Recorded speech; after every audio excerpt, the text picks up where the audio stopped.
In this breakdown video, I'll be explaining how I use cuts to hide my footwork and how I use footwork to hide my grip switch, allowing me to steal range and defeat a high-level opponent. I threw 2 cuts. The first cut was to create space, put him on the defensive, and gauge his reaction.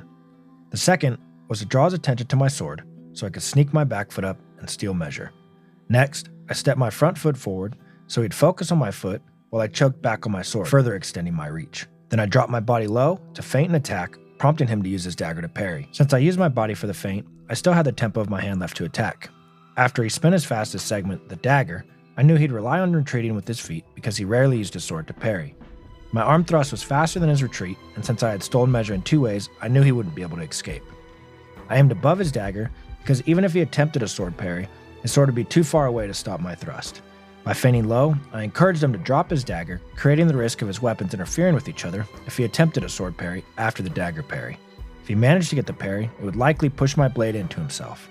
The reason I feinted low instead of high is because his low parry is more dangerous defensively, and I wanted him to spin that option first. So let's review.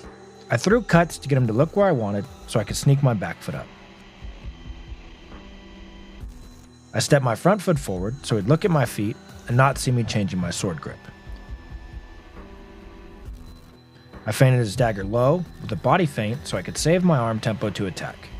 After he responded with his dagger, I thrust it above it in a place his sword could not reach in time.